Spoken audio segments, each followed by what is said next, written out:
Good day everyone. We are the group 3 and we will gonna discuss our topic which is the soccer. First, we will gonna talk about the definition of the soccer. Soccer. It is a game played by two teams of 11 players with a round ball that may not be touched with the hands or arms during play except by the goalkeepers. The object of the game is to score goals by kicking or heading the ball into the opponent's goal.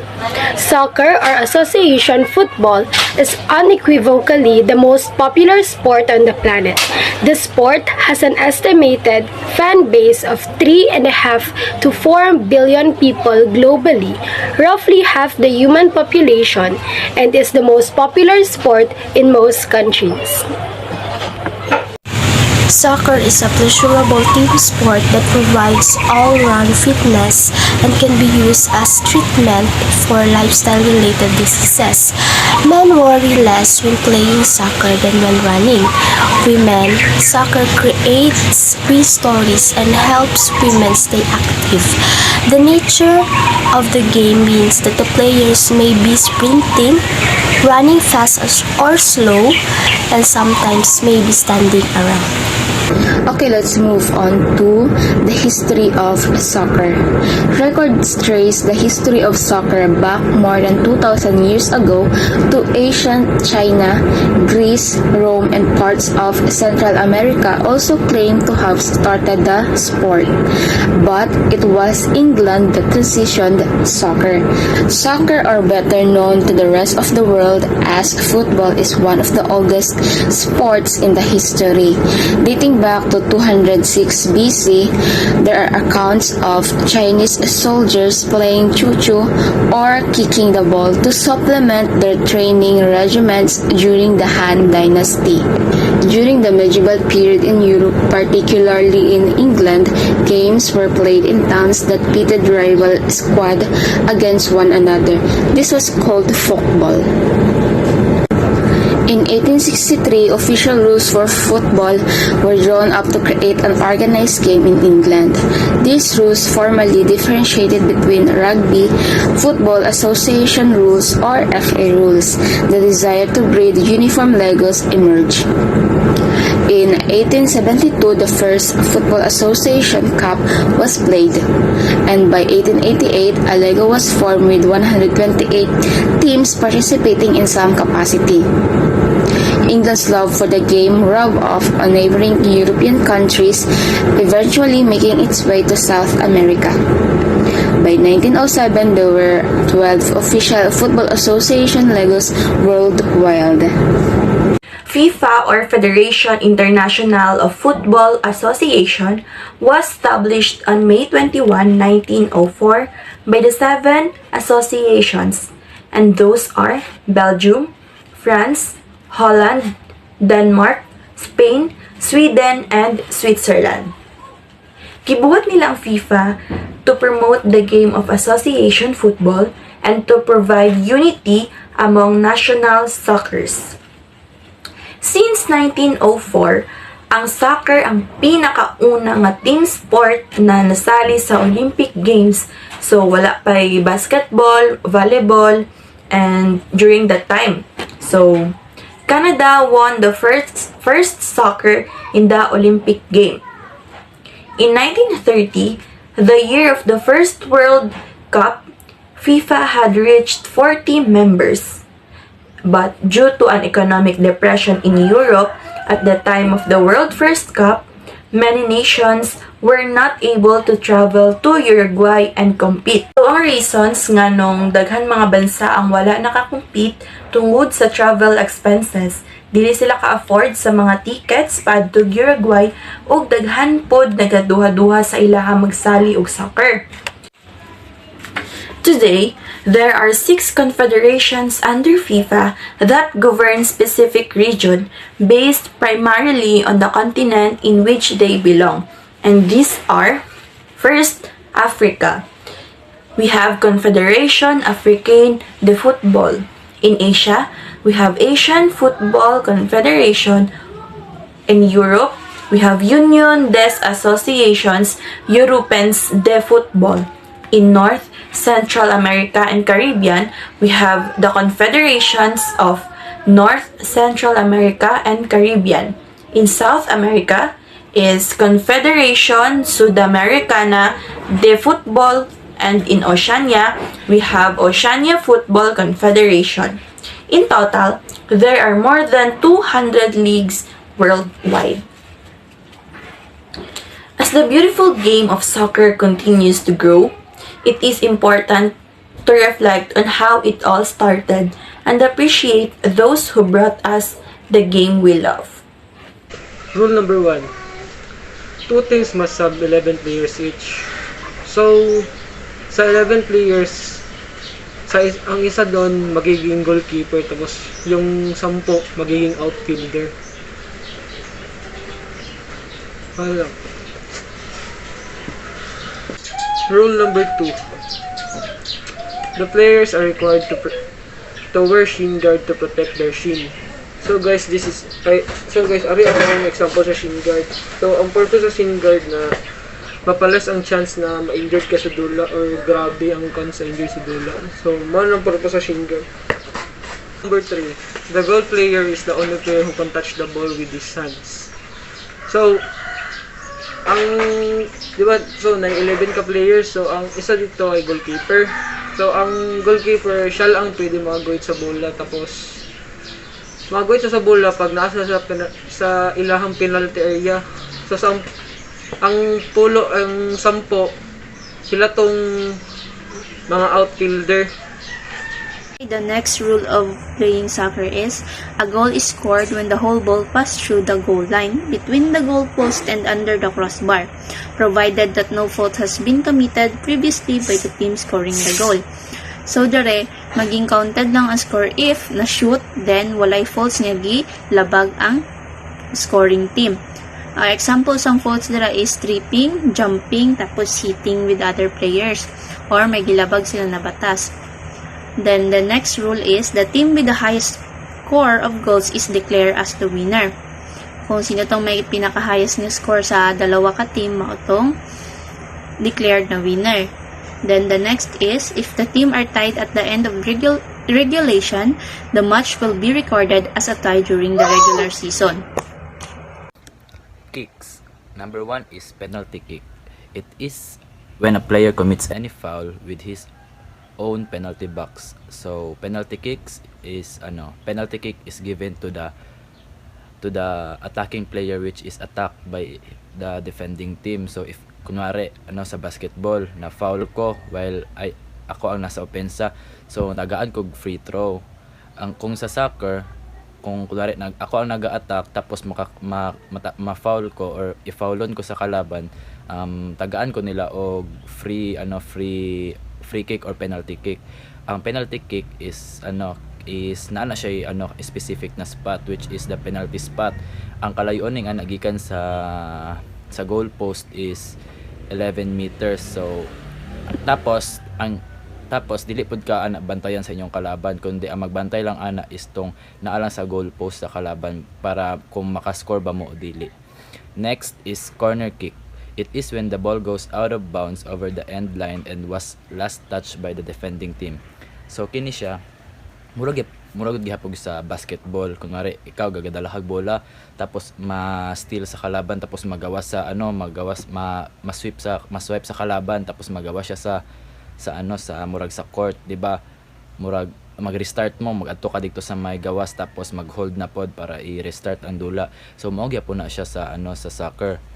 Pag if ever magawas ang bola or ma-out of bounds, tagaan og arang murag i-restart ninyo ang dula, mag-adto mo sa may corner, tapos sipaon sa attacking team ang bola, and then mangitag spot para mapasa ulit sa iyahang kauban ang bola, and then mag-continue na pod ang dula. Slide tackle. When a defender slide on the ground and kick the ball away from the player.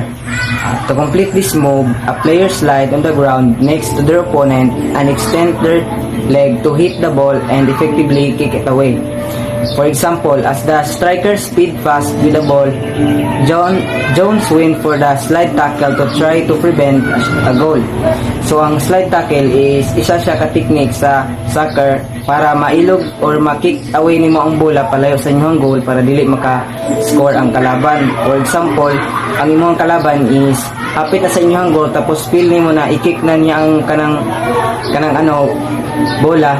Ikaw na defender, kailangan nimo mag-isip og unsa nga moves imong buhaton para ma-prevento nimo nga shoot. So ikaw na defender, mura lang kanang slide sa grass tapos naka-extend ang isa ka tail para i-hit nimo ang bola para ma-prevent nimo ang goal sa kalaban.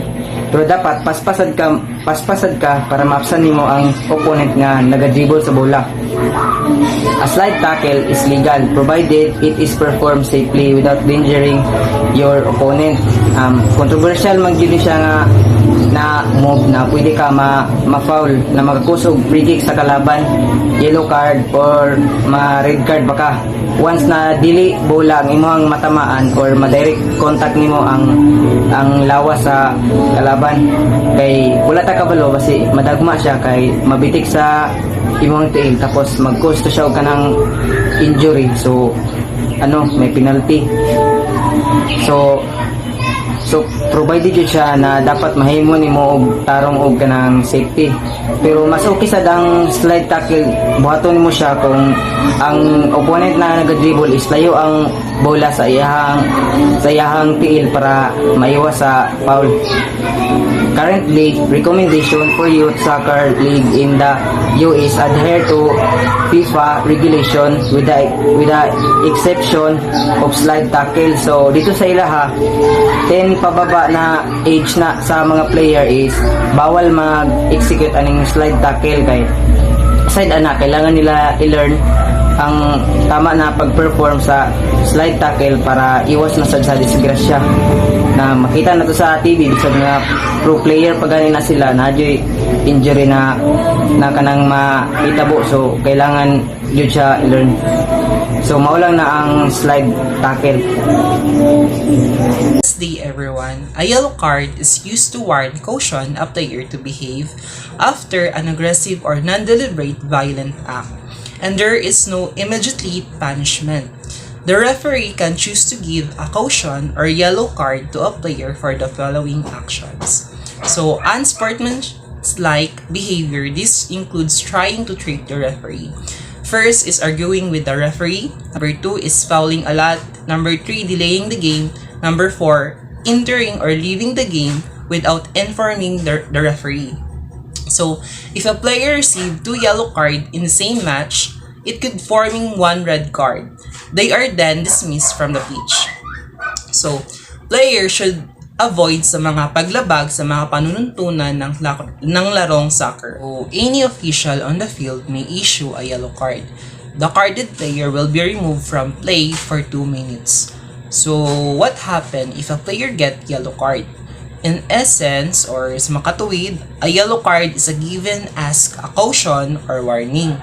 So, it provides a player receiving them another chance to stay on the field for the remainder of the game. Thank you. Red card. The player must leave the field and he can play the next game. Once the player will receive the red card in a soccer game, they will take her or him away in the group.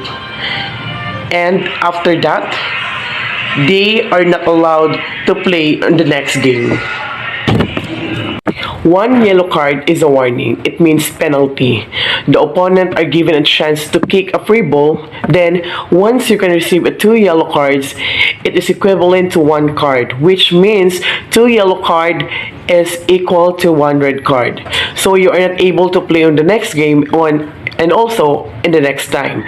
Like for example, Clark received the yellow card because he hurt Parantar, even though unintentional. He will also receive a yellow card after that, which 2 minutes to take his in the soccer game, and once he will do again, he will receive another card, which is the yellow card. So now let us proceed to the facility of the court. The optimal size is 75 yards by 120 yards. If you convert to meter, it will be the 68.58 meters by 109.73 meters. New facilities will be a minimum of 70 yards in width by 115 yards. To convert to meter, it will be 64.01 meters by 105.15 meters. In length of FIFA's rules, meanwhile, FIFA stands for Federation Internazionale Football Association, state that fields must be minimum length of 90 meters and a maximum of 120 meters. If you convert to yards, it will be a minimum length of 100 yards and a maximum length of 130 yards. So as you can see, that is the optimum soccer field dimensions. So please follow the arrow. So from this side up to this side, that is the 120 yards long. And then from this side, that is the 75 yards wide. If you follow the four corners, okay, and this side, this side, this side, and this side, that will be the goal line. Okay, and then from this side and this side, that's what we call the touch line. Next, Edward. So, kita ninyo ni guys, o kana siya, o kanang box na gamay, tawag ana guys kay penalty box. In other words, penalty area. A penalty box is a large rectangle lies in front of each goal. So, meaning to say, kung naay penalty box diri syempre napoy penalty box sa kalaban. So, mao ni siya. Tapos, its forward edge is 18 yards away from the goal line within each penalty box. So 18 yards di siya diri gikan diri sa penalty box padulong diri sa tunga. So 18 yards to siya. And then within each penalty box is a smaller rectangular box that extends 6 yards out from the goal line. So ang katong smaller rectangular box is mao ni siya kaning gamay napod na siya diri sa pikas tapos this is the goal area and a goalkeeper must place the ball somewhere within it to perform a goal kick. So bisag asa lang dira ibutang sa goalkeeper ang bola, bisag asa lang dira area, basta dira lang sa goal area, bisag asa na niya dira ibutang ang bola tapos i-kick niya ang ball tapos madto na siya sa kabila tapos dira na pod mag-start ulit ang game. And then next is the penalty mark. So mao ni siya penalty mark or penalty arc kani siya dira. If a team on defense perform a foul within its own penalty box, the referees award a penalty kick. So if kanina team maka-foul sa ilahang sariling penalty box diri sa penalty area, ang kalaban ang referee tagaan niya ang kalaban og award na penalty kick to score. Tapos, so next is penalty kick mark are about 12 yards from the goal line. So 12 yards siya from the goal line. Ona siya penalty kick, 12 yards from the goal line. And in the middle of the field. In the event of penalty kick, a player will shoot from here, and other players must wait outside the penalty arc. So diri ang mga iba na player maghulat. And a small arc at the forward edge of the penalty box. So dira sila maghulat, diri og dira. And then the penalty arc also help referees to ensure no players other than the kicker are closer than 10 yards. So ginatabangan pod sa penalty arc ang referees nga makita og tarong ang player nga magsipa. Katong magsipa lang ang na player ang makita sa referee, tapos dapat gina-ensure pod niya na dili mag-exceed sa 10 yards ang mga other player.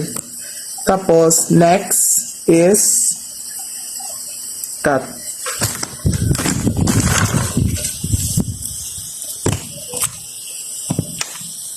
Next is the center circle. Kani siya. Muna siya ang center circle. At the start of a game, one of the team kicks off the ball. Both teams must stay on their respective sides of the field. So, habang naadiri ang bola, so ang other team, diri magulat o diri. Tapos, naisa ka team na magsipa sa ball. It's either diri na team or diri na team. Tapos, dili mag-start ang game pag dili magsipa ang isa ka team. The center circle, which has radius of 10 yards, delineates the area that the team without the ball must not enter until a player first touches the ball. So mao ganito kung giingon, dili magsugod ang dula if ang isa ka team dili siya magsipa sa ball padulong diri. So kanina team magsipa sa bola, tapos kanina team ang mag-defend. So dapat mag-wait lang sila hangtod nga kanina team sipaon ni ang bola, tapos padulong dara, tapos ituan na dahil mag-start ang game. So that's it. Okay, thank you, Edward. Let's proceed to the equipments. First, we will gonna talk about the soccer ball. The soccer ball is spherical and made of leather.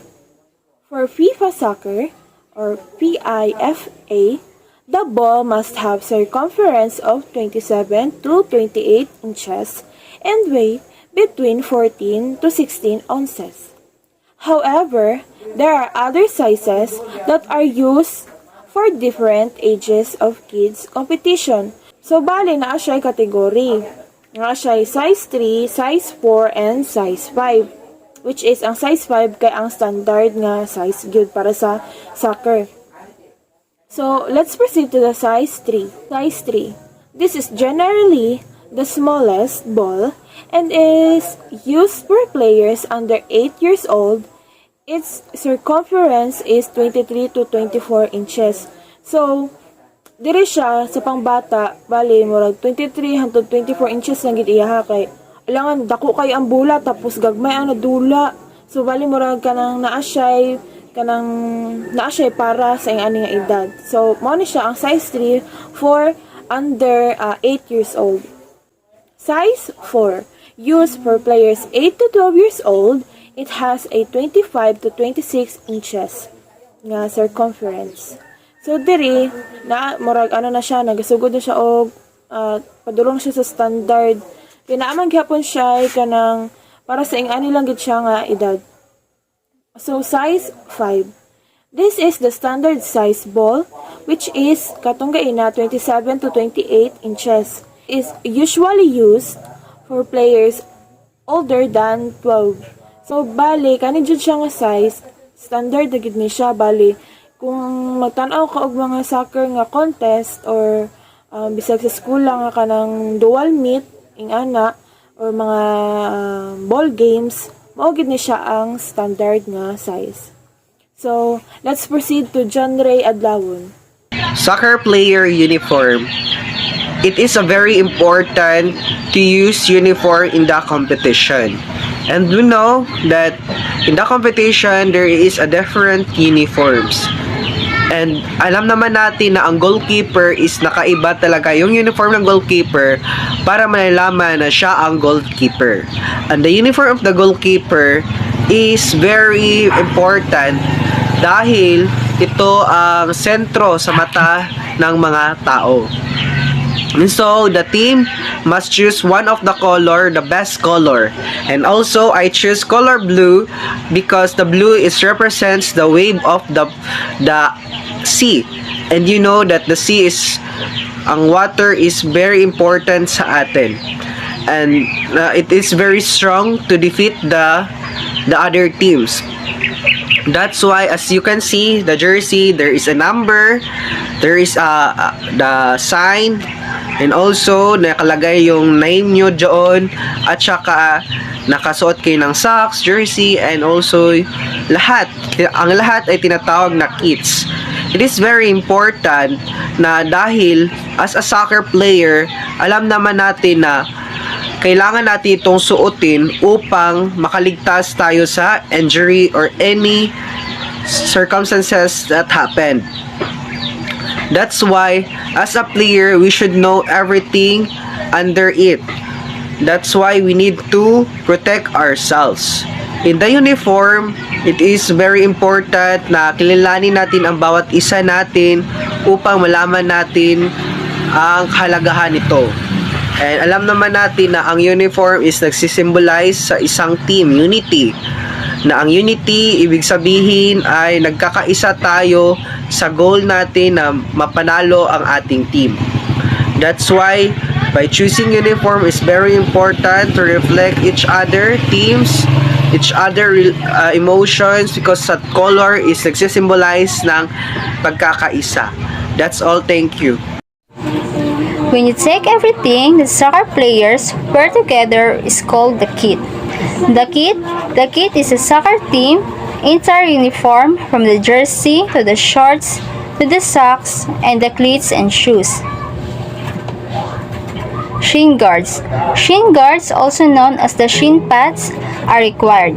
They help protect the front of the leg or the shin from getting injured and bruised. Shin guards must be able to fit into the sock.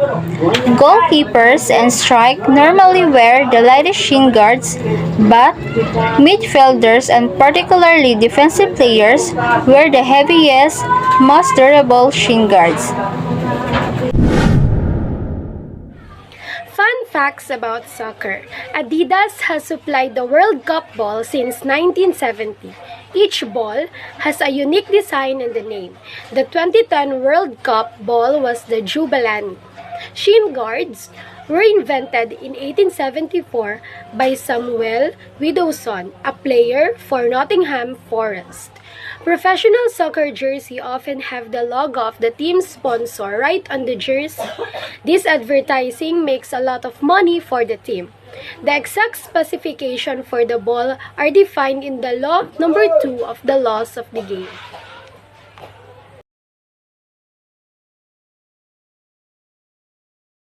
Thank you for watching.